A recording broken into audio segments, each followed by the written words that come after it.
Hello বন্ধুরা, Piyush live travel and test চ্যানেলে আবার একটি ভিডিও নিয়ে আমি পীযূষ চলে এসেছি আপনাদের কাছে। আজকের এই ভিডিওতে আপনাদের নিয়ে চলেছি উড়িষ্যার বিখ্যাত তীর্থস্থান এবং সমুদ্র সৈকতের শহর পুরী। এর আগেও আপনারা অনেক পুরীর ভিডিও দেখেছেন, তবে কথায় বলে না, উঠলো বাই তো কটক যাই। আমার অবস্থাটাও সেরকম। স্কুলে গরমের ছুটি পড়ার আনন্দে যেদিন ছুটি পড়লো সেদিন রাত্রেই তৎকালের টিকিট না পেয়ে জেনারেল কম্পার্টমেন্টের টিকিট কেটেছিলাম, কিন্তু একজন বন্ধু কেটেছিল তৎকালের ওয়েটিং লিস্টের টিকিট। জাস্ট সেই টিকিটটা কনফার্ম হওয়ার পরপরই আমরা বেরিয়ে পড়ি পুরীর উদ্দেশ্যে। স্বাগতম আপনাদের এক নতুন ভিডিওতে। আজ আমরা চলেছি বঙ্গোপসাগরের তীরে অবস্থিত ভারতের অন্যতম জনপ্রিয় তীর্থস্থান এবং পর্যটন কেন্দ্র পুরী। উত্তরপাড়া স্টেশন থেকে হাওড়াগামী ট্রেন ধরে পৌঁছে যাব হাওড়া স্টেশন।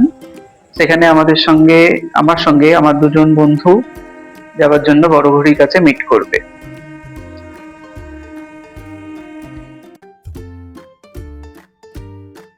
পৌঁছে গেলাম হাওড়া স্টেশন। সদা ব্যস্ততায় পরিপূর্ণ হাওড়া স্টেশন, যাত্রীদের ব্যস্ততা এবং ভ্রমণের উত্তেজনা সব মিলিয়ে এক অন্যরকম অনুভূতি। আজকে আমাদের train Howrah Puri superfast express platform number 22 থেকে ছাড়বে। আমরাও পৌঁছে গেছি প্ল্যাটফর্ম নাম্বার 22-এ। ট্রেনও দিয়ে দিয়েছে। দেখা যাক কেমন কম্পার্টমেন্ট আমরা পাই। এখানে তোমাদের জানিয়ে রাখি, ট্রেনের টিকিট আমরা তৎকালে কেটেছি, তাও ওয়েটিং লিস্ট থেকে চার্ট প্রিপারেশনে কিছু আগে কনফার্ম হয়েছে। ট্রেনে আমাদের কম্পার্টমেন্টে আমরা উঠলাম। কম্পার্টমেন্ট খুব একটা ভালো না, পুরোনো কম্পার্টমেন্ট দিয়েছে, যাই হোক কেয়ার করা যাবে। তৎকালে ওয়েটিং লিস্ট শেষ মুহূর্তে কনফার্ম হয়েছে। এখন বসে বললাম রাত্রে ডিনার করার জন্য। গরমের ছুটি পড়ার আনন্দ, সারাদিনের ক্লান্তি, এরপরে কখন ঘুমিয়ে পড়েছি আর মনে নেই। সকালে যখন ঘুম ভাঙলো, আমরা উড়িষ্যা রাজ্যের মধ্যে দিয়ে প্রবেশ করে গেছি। ধীরে ধীরে শহরের কোলাহল পিছনে ফেলে ট্রেনে গিয়ে চলল সবুজ মাঠ, নদী আর গ্রামের মনোরম দৃশ্যের মধ্যে দিয়ে।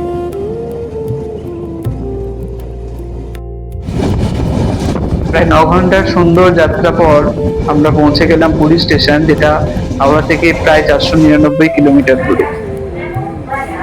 স্টেশন থেকে বেরিয়েই অনুভব করা যায় সমুদ্রের হাওয়া আর তীর্থনগরীর আলাদা পরিবেশ। পুরী স্টেশন থেকে স্বর্গদ্বার যাওয়ার জন্য অনেক অটো আছে, তাদের ভাড়া কিন্তু খুবই বেশি। আপনারা যারা একা বা বন্ধু বান্ধব বা 2-3 জন মিলে আসবেন, তারা অনায়াসে গভর্নমেন্ট বা প্রাইভেট কিছু এসি নন এসি বাস স্বর্গদ্বারের উপর দিয়ে লাইট হাউস পর্যন্ত পৌঁছয়, সেগুলো অ্যাভেল করতে পারেন। এবং ডেসক্রিপশন বক্সে সেরকম কিছু বাসের সন্ধান আমি দিয়ে রাখবো। এরপর আমরা হোটেল নিয়েছিলাম। হোটেলের নাম হচ্ছে সাগরবেলা। আপনারা বুক করতে চাইলে ডেসক্রিপশন বক্সে আমি হোটেলের নাম্বার দিয়ে দেব। চেক ইন করে কিছুটা বিশ্রাম নিয়ে আমরা বেরিয়ে পড়লাম পুরীর সমুদ্র সৈকতের দিকে। হ্যাঁ, তার আগে আমাদের রুমটা একটু দেখিয়ে নিলাম। এবং এটি একটি সিভিউ রুম। ঘর থেকে বসে সূর্যোদয় দেখা যায়, অপরূপ সমুদ্র, তার চারপাশে মানুষের কোলাহলে পুরী জমজমাট। পুরী সমুদ্র সৈকত ভারতের অন্যতম জনপ্রিয় সমুদ্র সৈকত। বিস্তীর্ণ বালুকাবেলা, নীল সমুদ্রের ঢেউ এবং সূর্যের আলোয় ঝলমল করা পরিবেশ সত্যি মনোমুগ্ধকর। সকাল কিংবা সন্ধ্যা, এই দুই সময়ই এখানে অসংখ্য পর্যটকের ভিড় দেখা যায়। সমুদ্রের ধারে হাঁটতে হাঁটতে মন এক অদ্ভুত প্রশান্তিতে ভরে যায়। সমুদ্র সৈকতে ঘুরে বেড়ানোর পাশাপাশি এখানে উটের পিঠে চড়া, ঘোড়ার পিঠে চড়া এবং বিভিন্ন ধরনের স্থানীয় খাবারের স্বাদ নেওয়ার সুযোগও রয়েছে। বিশেষ করে গরম গরম ভাজা মাছ, চিংড়ি এবং ওড়িশার বিখ্যাত মিষ্টি ছানাপোড়া।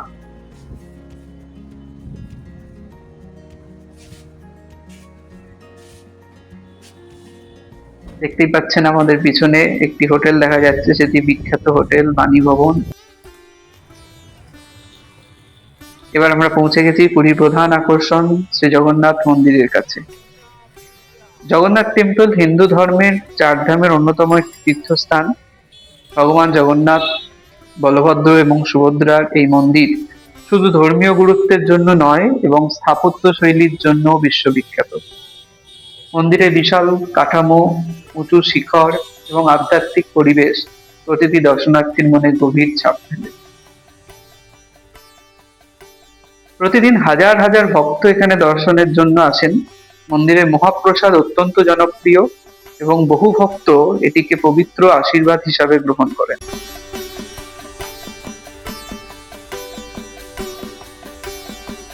জগন্নাথ দর্শনের পর আমরা পুরীর আশপাশে স্থানীয় বাজারটা একটু ঘুরে নিলাম। এখানে শঙ্খের তৈরি বিভিন্ন সামগ্রী, পাথরের কারুকাজ, হস্তশিল্প এবং ঐতিহ্যবাহী ওড়িশার সামগ্রী সেগুলো পাওয়া যায়। স্মৃতিচিহ্ন হিসাবে বাড়িতে নিয়ে যাওয়ার জন্য এগুলো খুবই জনপ্রিয়।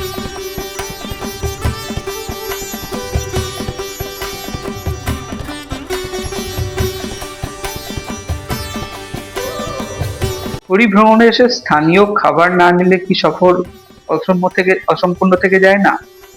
হ্যাঁ, যায়। উড়িষ্যার ঐতিহ্যবাহী থালি, দই বড়া, ছানা পোড়া এবং বিভিন্ন সামুদ্রিক মাছের পদ সত্যিই অসাধারণ। বিশেষ করে ছানা পোড়া অনেক পর্যটকেরই প্রিয় মিষ্টি। আমরাও খেয়েছি, কিন্তু সেটা ভিডিও নেওয়া হয়নি। এটা হচ্ছে স্বর্গদ্বারের ধারে সুন্দর বিচ মার্কেট। এখান থেকে সমুদ্রের শোভা আপনারা উপভোগ করতে পারেন।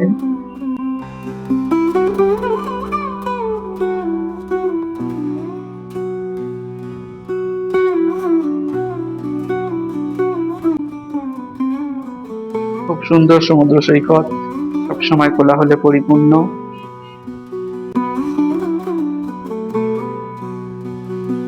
আজকে রাতের মতো আমরা সমুদ্র সৈকত ঘুরে পরের দিন সকালে উঠে আমরা সূর্যোদয় দেখতে যাব।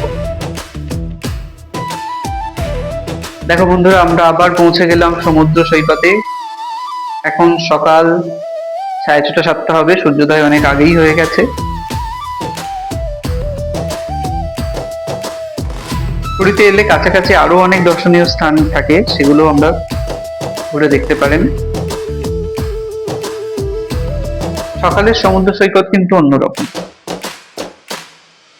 সকালে কোলাহল, রাত্রে কোলাহলে কিন্তু অনেক পার্থক্য আছে। যেমন সকালে মাছওয়ালাদের হাঁক, শঙ্খের কারুকাজ নিয়ে যারা ছোট ছোট দোকান পসার নিয়ে বিক্রি করছে। আমরা দেখতে পাবো সিলভারে কিছু বাসনপত্র, পুরীর জন্য খুবই বিখ্যাত। পুরী লেখা অনেকের বাড়িতেই আপনারা দেখতে পাবেন এই ধরনের বাসনপত্র। কেউ না কেউ পুরী থেকে এসে স্মৃতিচিহ্ন হিসাবে গিফট করে। এই যে রাস্তাটা, এটা স্বর্গদ্বার থেকে ক্যামেলিয়া হোটেলের দিকে, এবং এই যে ট্রলার গুলো আপনারা দেখতে পাবেন সেগুলো কিন্তু ক্যামেলিয়া হোটেলের সামনেই এসেই সকালবেলা জড়ো হয়। বিভিন্ন রকমের মাছ, সামুদ্রিক মাছ, কাঁকড়া আপনারা ইচ্ছে করলে এখান থেকে কিনে নিয়ে সেগুলো স্থানীয় মাসিদের থেকে কাটাই বাছাই করে তারপর রেস্টুরেন্ট বা পথের ধারে নানা রকম এরকম মাছ ভেজে দেবার দোকান আছে, সেখান থেকে ভেজে উপভোগ করতে পারেন। খুব ভালো লাগবে, কিন্তু দাম একটু বেশি পড়ে।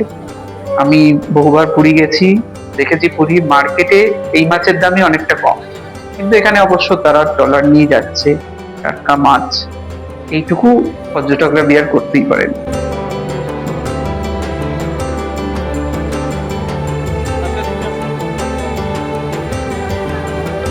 সকালের সমুদ্র যেন একটা স্নিগ্ধ।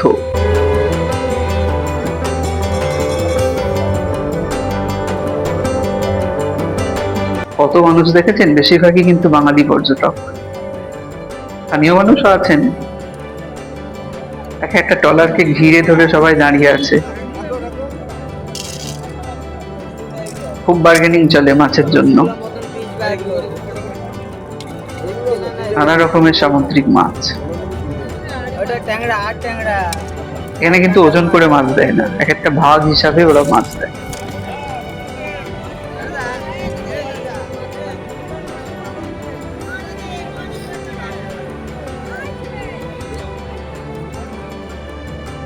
এরকম মাসিরা মাছের ট্রলারের কাছেই বসে থাকে, আপনারা দিলে মাছগুলো সুন্দরভাবে কেটে পরিষ্কার করে দেন, খুব সামান্য অর্থের বিনিময়ে।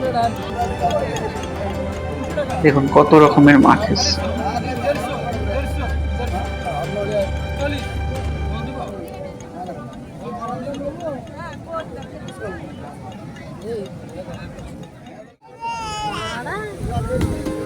আজকে সকালেই আমরা একটু পরে বেরোবো রঘুরাজপুর গ্রাম।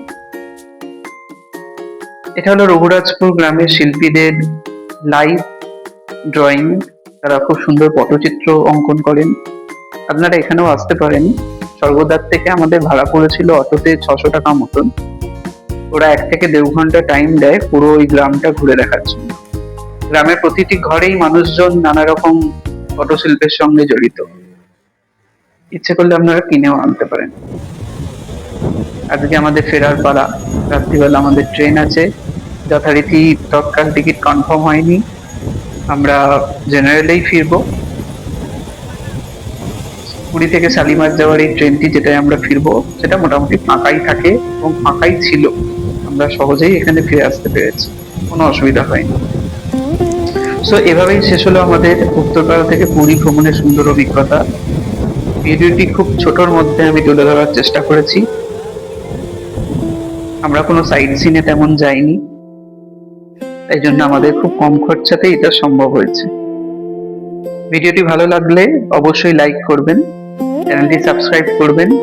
এরকম নতুন নতুন ভিডিও দেখতে বেল আইকনটি চাপতে ভুলবেন না। ধন্যবাদ সকলকে। আবারও দেখা হবে নতুন কোনো ভ্রমণ গন্তব্যে। ততক্ষণের জন্য সকলকে টাটা।